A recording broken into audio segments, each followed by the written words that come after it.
श्री गणेशाय नमः।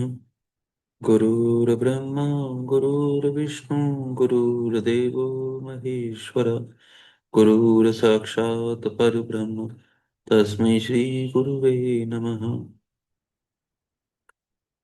त्वमेव माता च पिता त्वमेव त्वमेव बन्धु च सखा त्वमेव त्वमेव विद्या द्रविणं त्वमेव त्वमेव सर्वं मम देव देव।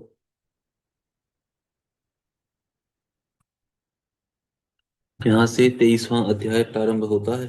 इस अध्याय में पराजित देवों के द्वारा की गई स्तुति से प्रसन्न भगवान शिव का यज्ञ की संपूर्ति करना तथा देवताओं को सांत्वना देकर अंतर्ध्यान होने का वर्णन किया गया है।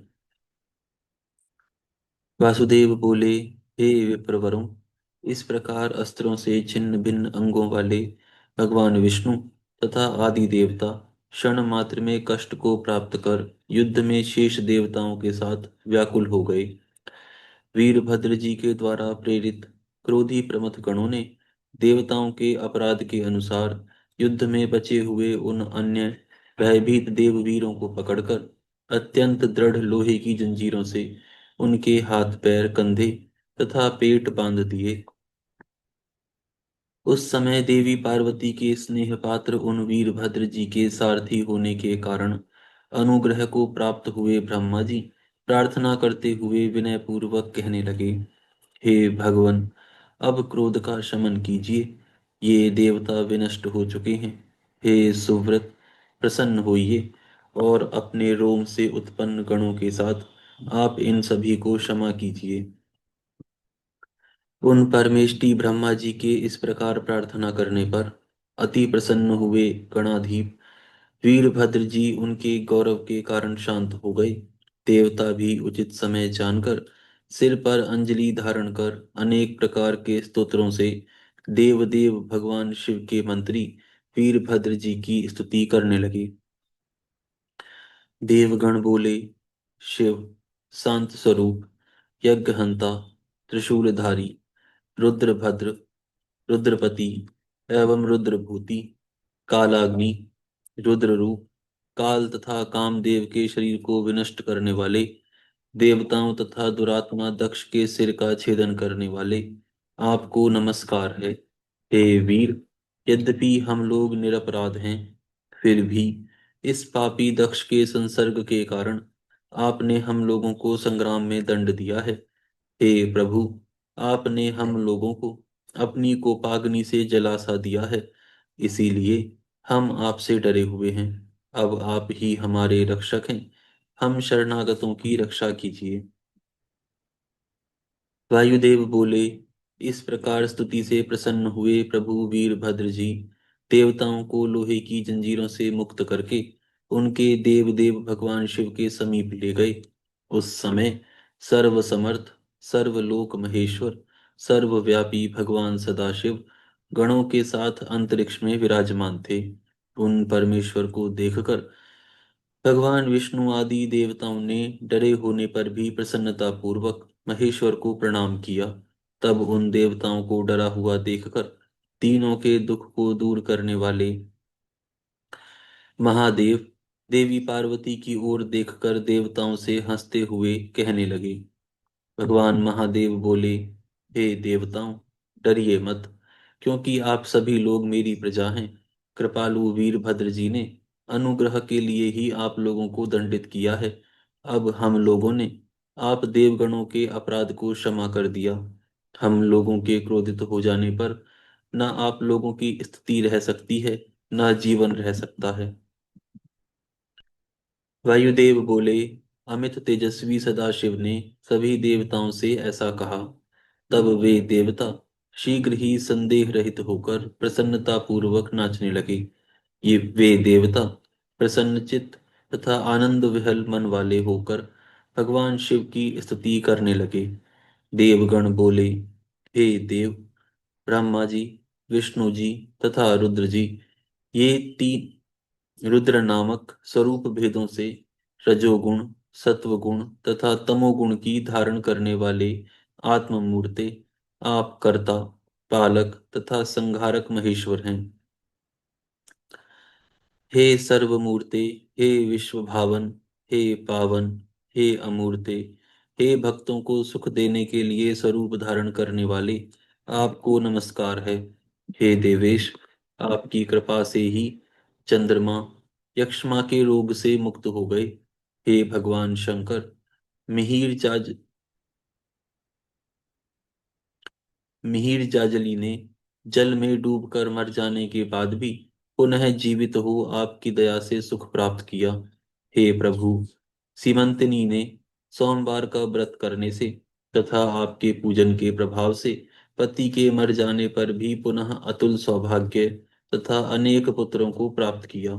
हे देव, आपने श्रीकर को अपना उत्तम पद प्रदान किया और राजाओं के भय से सुदर्शन की रक्षा की। आप कृपालु ने स्त्री सहित मेदुर का उद्धार किया और अपनी कृपा से विधवा शारदा को सधवा बना दिया। आपने भद्रायु की विपत्ति दूर करके उसे सुख प्रदान किया और आपकी सेवा के प्रभाव से सौमिनी संसार बंधन से मुक्त हो गई। भगवान विष्णु बोले, हे शिव जी, आप प्राणियों पर अनुग्रह करने की कामना से रज, सत्व और तमोगुण से ब्रह्मा, विष्णु एवं रुद्र मूर्ति धारण कर इस जगत की उत्पत्ति, पालन तथा संहार करते हैं। आप सभी का घमंड दूर करने वाले हैं, सभी को तेज प्रदान करने वाले, सभी विद्याओं में गुप्त रूप से निवास करने वाले एवं सब पर अनुग्रह करने वाले हैं। हे गिरीश्वर, आप से सब कुछ है, आप ही आप ही सब कुछ हैं और सब कुछ आप में ही स्थित है। मेरी रक्षा कीजिए, रक्षा कीजिए, पुनः रक्षा कीजिए और मुझ पर दया कीजिए। इसके बाद उचित अवसर पाकर ब्रह्मा जी हाथ जोड़कर प्रणाम करके भगवान शिव से इस प्रकार कहने लगे। ब्रह्मा जी बोले, हे देव, भक्तों का दुख दूर करने वाले आपकी जय हो। इस प्रकार का अपराध करने वालों पर भी आपके अतिरिक्त और कौन प्रसन्न हो सकता है। जो देवता इस संग्राम भूमि में पहले मारे गए हैं वो फिर जीवित हो उठें। आप परमेश्वर के प्रसन्न हो जाने पर किसकी अभ्युन्नति नहीं हो सकती है, अर्थात सभी का अभ्युदय ही होगा। हे देव, देवताओं के शरीर में जो ये घाव हो गए हैं, आपके अंगीकार करने के गौरव से उन्हें भी भूषण ही मानता हूँ। परमेष्टि ब्रह्मा के इस प्रकार प्रार्थना करने पर देवी पार्वती के मुख की ओर देखकर मुस्कुराते हुए देव देव प्रभु ने पुत्र स्वरूप कमल योनि ब्रह्मा जी के वात्सल्य के कारण देवताओं के अंगों को पहले की भांति कर दिया। इसी प्रकार प्रमथों के द्वारा जो देवियां तथा देव माताएं दंडित की गई थीं, सदाशिव ने उनके भी अंगों को पूर्व के समान कर दिया। स्वयं पितामह भगवान ब्रह्मा ने दक्ष के पाप के अनुसार वृद्ध बकरे के मुख के समान उसका मुख बना दिया। इसके पश्चात जीवित हुए वे बुद्धिमान दक्ष भी चेतना प्राप्त करके शिव जी की ओर देखकर भयभीत हो हाथ जोड़कर बहुत प्रलाप करते हुए भगवान शिव की स्तुति करने लगे। राजा दक्ष बोले, लोक पर अनुग्रह करने वाले हे जगन्नाथ, हे देव, आपकी जय हो। हे महेशान, आप मुझ पर कृपा कीजिए और मेरे अपराध को क्षमा कीजिए। हे प्रभु, आप ही जगत के कर्ता, भरता, हरता तथा प्रभु हैं। मैं विशेष रूप से जान गया कि आप विष्णु आदि सभी के ईश्वर हैं। आपने ही सारे जगत का विस्तार किया है। आप सर्वत्र व्याप्त हैं। आप ही इसकी सृष्टि और विनाश करते हैं। भगवान विष्णु आदि कोई भी देवता आपसे बढ़कर नहीं है। वायुदेव बोले, तब अपराध किए हुए व्याकुल, भयभीत तथा गिड़गिड़ाते हुए उन दक्ष को देखकर करुणानिधि भगवान शिव ने मुस्कुराते हुए कहा, हे दक्ष, भयभीत मत होइए। ऐसा कहकर शिव जी ने उनके पिता ब्रह्मा जी का प्रिय करने की इच्छा से दक्ष को अक्षय गानपत्य पद प्रदान किया। तदनंतर ब्रह्मा जी देवता हाथ जोड़कर प्रणाम करके विनम्र वाणी में गिरिजापति भगवान शंकर की स्तुति करने लगे। ब्रह्मा जी बोले ब्रह्मा जी और आदि देवता बोले, हे भगवान शंकर, हे देवेश, हे दीनानाथ, हे महाप्रभु, हे महेशान, कृपा कीजिए और हमारे अपराध को क्षमा कीजिए। हे यज्ञपालक, हे यज्ञाधीश, हे दक्ष यज्ञ विध्वंस कारक, हे महेशान, कृपा कीजिए और हम लोगों के अपराध को क्षमा कीजिए।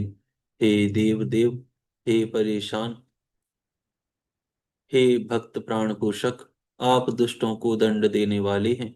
हे दुष्ट दंड प्रद स्वामिन, कृपा करें, आपको नमस्कार है।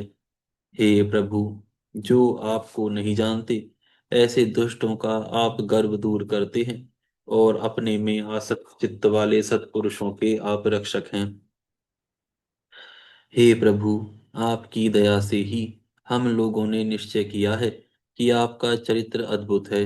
हे दीन वत्सल प्रभु, हमारे द्वारा जो भी अपराध किए गए हैं उन्हें क्षमा कर दीजिए। वायुदेव बोले, इस प्रकार ब्रह्मादि देवताओं द्वारा स्तुत वे करुणा सागर भक्त वत्सल प्रभु महादेव प्रसन्न हो गए। तब दीन वत्सल भगवान शंकर ने ब्रह्मा जी आदि देवगणों पर अनुग्रह किया और अत्यंत प्रेम पूर्वक उन्हें वर प्रदान किया। तत्पश्चात सबके भय को दूर करने वाले वे परम दयालु परमेश्वर शरण में आए हुए देवताओं से अनुगतों के प्रति स्वाभाविक रूप से मंद हास्य युक्त वाणी में कहने लगे। शिव जी बोले, देवताओं ने यह जो अपराध किया है वह दैव की परवशता से ही किया है। अब आप लोगों को शरणागत देखकर हमने निश्चय ही वह समस्त अपराध भुला दिया। हे भगवान, हे विष्णु, ब्रह्मा, इंद्र आदि देवगणों, अब आप लोग भी इस संग्राम भूमि में अपनी दुर्दशा का मन में ध्यान ना करके लज्जा का परित्याग कर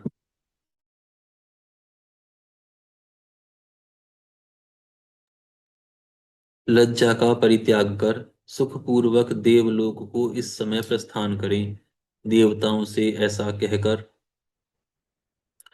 दक्ष यज्ञ का विनाश कर देवी पार्वती एवं गणों के साथ भगवान शिव आकाश में विराजमान हो अंतर्ध्यान हो गए। इसके पश्चात व्यथा रहित वे इंद्र आदि देवगण भी वीरभद्र जी के कल्याणकारी पराक्रम का वर्णन करते हुए सुखपूर्वक आकाश मार्ग से शीघ्र ही अपने अपने स्थानों को चले गए। यहाँ पर यह अध्याय पूर्ण होता है। यहाँ से 24वां अध्याय शुरू होता है।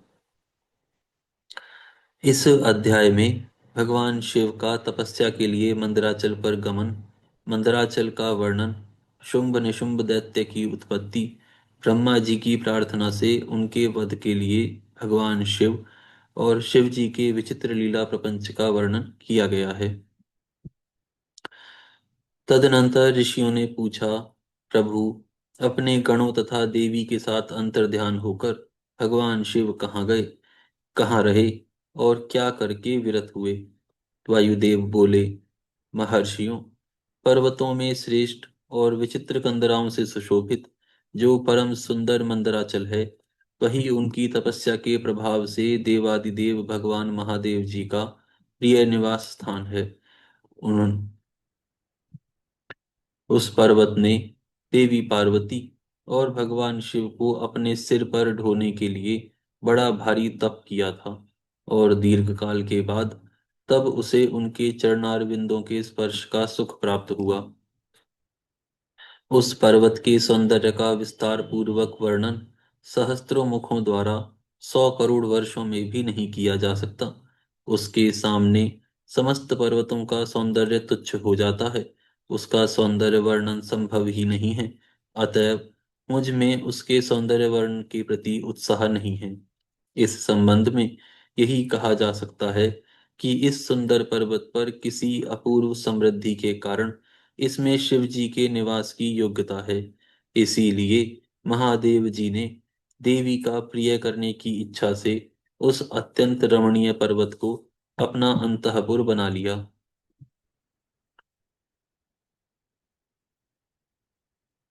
उस पर्वत की मध्यवर्ती भूमियां स्वच्छ पाषाण तथा वृक्ष भगवान शिव तथा देवी पार्वती के नित्य सानिध्य के कारण समस्त संसार के सौभाग्य को तिरस्कृत करते हैं।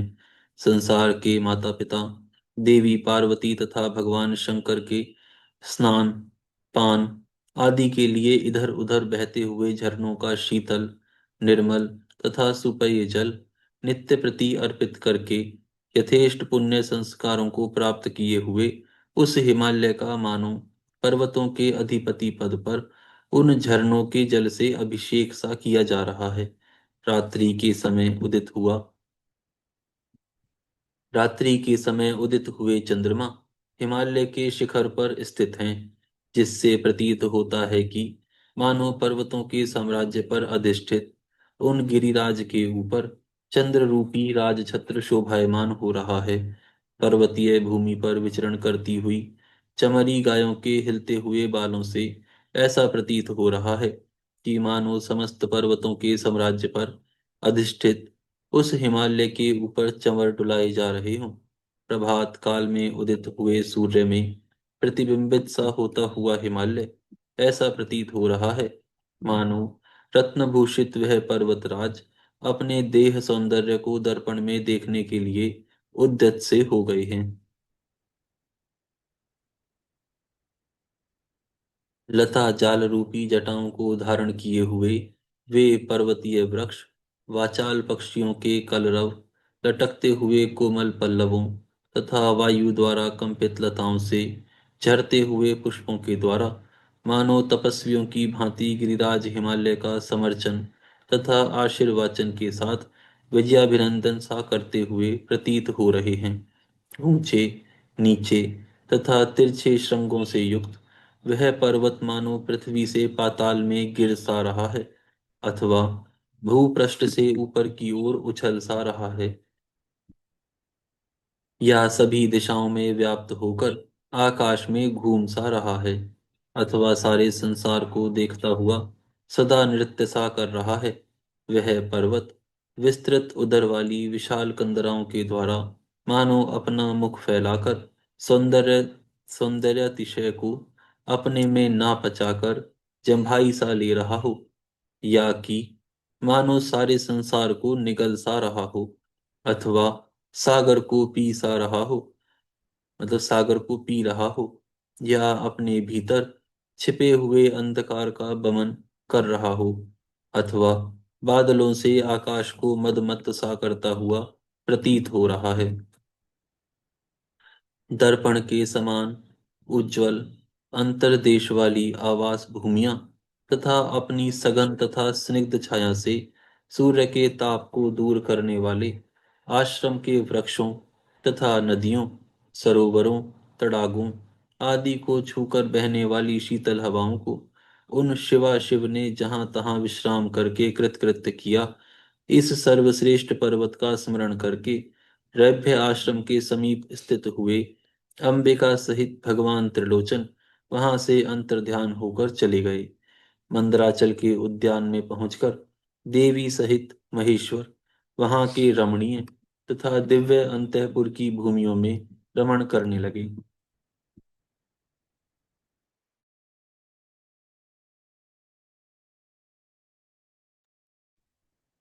जब इस तरह कुछ समय बीत गया और प्रजाएं बढ़ गईं, तब शुंभ और निशुंभ नामक दो दैत्य उत्पन्न हुए। वे परस्पर भाई थे। उनके तपोबल से प्रभावित हो परमेष्टि ब्रह्मा जी ने उन दोनों भाइयों को यह वर दिया था कि जगत के किसी भी पुरुष से तुम मारे नहीं जा सकोगे।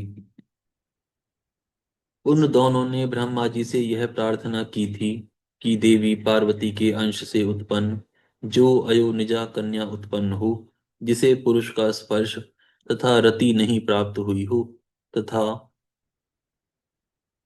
जो अलंघ्य पराक्रम से संपन्न हो, उसके प्रति काम भाव से पीड़ित होने पर हम युद्ध में उसी के हाथों मारे जाएं। उनकी इस प्रार्थना पर ब्रह्मा जी ने तथास्तु कहकर स्वीकृति दे दी। तभी से युद्ध में इंद्र आदि देवताओं को जीतकर उन दोनों ने जगत को अनीति पूर्वक वेदों के स्वाध्याय और वशटकार आदि से रहित कर दिया। तब ब्रह्मा जी ने उन दोनों के वध के लिए देवेश्वर भगवान शिव से प्रार्थना की। प्रभु, आप एकांत में देवी की निंदा करके भी जैसे तैसे उन्हें क्रोध दिलाइए, और उनके रंग रूप की निंदा से उत्पन्न हुई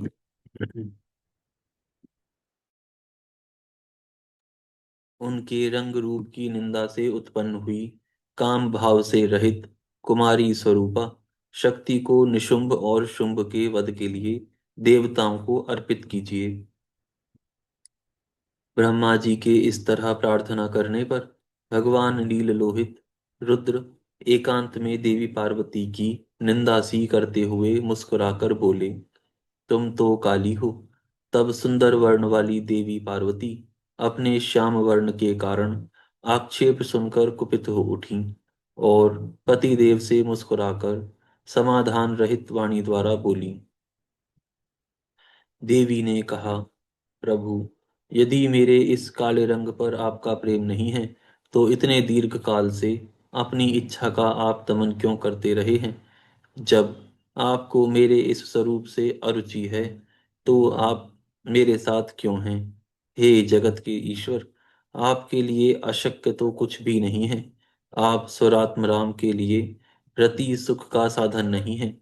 यही कारण है कि आपने बलपूर्वक कामदेव को भस्म कर दिया। कोई स्त्री कितनी भी सर्वांग सुंदरी कितनी भी सर्वांग सुंदरी क्यों ना हो, यदि पति का उस पर अनुराग नहीं हुआ, तो अन्य समस्त गुणों के साथ ही उसका जन्म लेना व्यर्थ हो जाता है। स्त्रियों की यह सृष्टि ही पति के अनुराग का प्रधान अंग है।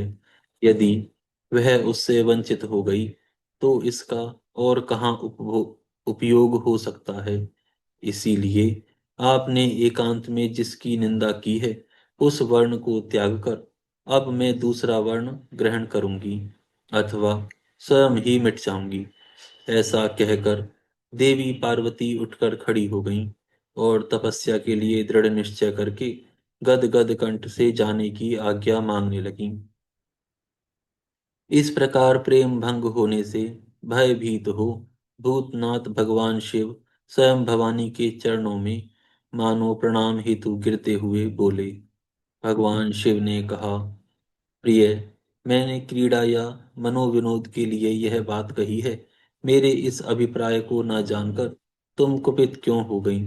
यदि तुम पर मेरा प्रेम नहीं होगा, तो और किस पर हो सकता है? आप इस जगत की माता हैं, और मैं पिता तथा अधिपति हूँ। फिर आप पर मेरा प्रेम न होना कैसे संभव हो सकता है? हम दोनों का वह प्रेम भी क्या कामदेव की प्रेरणा है? कदापि नहीं, क्योंकि कामदेव की उत्पत्ति से पहले ही जगत की उत्पत्ति हुई है। कामदेव की सृष्टि तो मैंने साधारण लोगों की रति के लिए की है। ऐसी दशा में तुम मुझे कामदाह का उलाहना क्यों दे रही हो?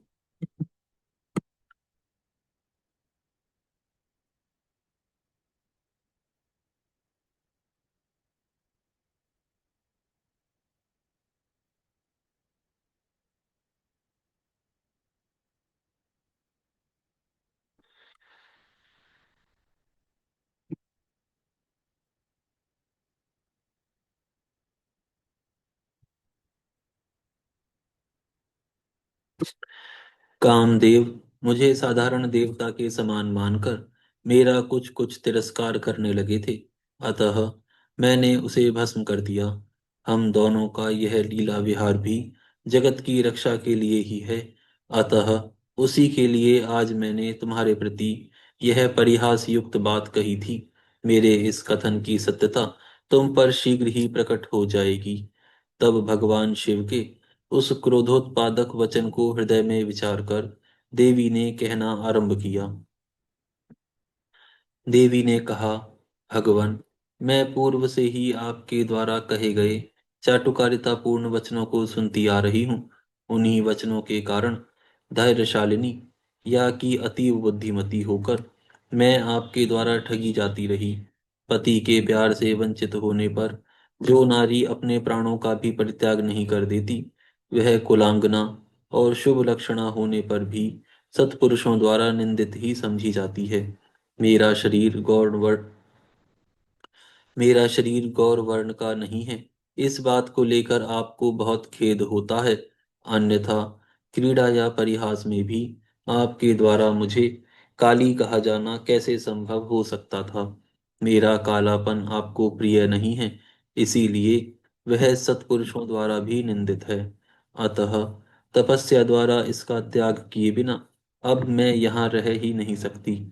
भगवान शिव बोले, यदि आपकी श्यामता को लेकर तुम्हें इस तरह संताप हो रहा है, तो इसके लिए तपस्या करने की क्या आवश्यकता है। आप मेरी या अपनी इच्छा मात्र से ही दूसरे वर्ण से युक्त हो जाओ। देवी ने कहा, मैं आपसे अपने रंग का परिवर्तन नहीं चाहती, स्वयं भी इसे बदलने का संकल्प नहीं कर सकती। अब तो तपस्या द्वारा ब्रह्मा जी की आराधना करके ही मैं शीघ्र गौरी हो जाऊंगी। भगवान शिव बोले, महादेवी, पूर्व काल में मेरी ही कृपा से ब्रह्मदेव को ब्रह्मपाद की ब्रह्मपद की प्राप्ति हुई थी। अतः तपस्या द्वारा उन्हें बुलाकर आप क्या करोगी। देवी ने कहा, इसमें संदेह नहीं कि ब्रह्मा जी आदि समस्त देवताओं को आपसे ही उत्तम पदों की प्राप्ति हुई है। तथापि आपकी आज्ञा पाकर मैं तपस्या द्वारा ब्रह्मा जी की आराधना करके ही अपना अभिष्ट सिद्ध करना चाहती हूँ। पूर्व काल में जब मैं सती के नाम से दक्ष की पुत्री हुई थी, तब तपस्या द्वारा ही मैंने आप जगदीश्वर को पति के रूप में प्राप्त किया था। इसी प्रकार आज भी तपस्या द्वारा ब्राह्मण ब्रह्मा जी को संतुष्ट करके मैं गौरी होना चाहती हूँ।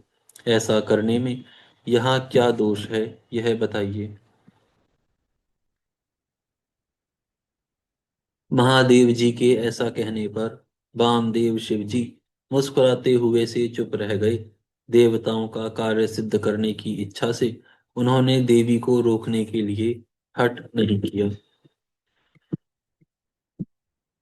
यहाँ पर यह अध्याय पूर्ण होता है। हम यहाँ विराम करते हैं, कल से प्रारंभ करेंगे। हे गौ माता, आप सभी देवताओं की माता, सभी पुण्य का पुण्य, सभी तीर्थों का तीर्थ हैं। हम सभी आपको दंडवत प्रणाम करते हैं। आपकी कृपा सदैव हमारे ऊपर बनी रहे।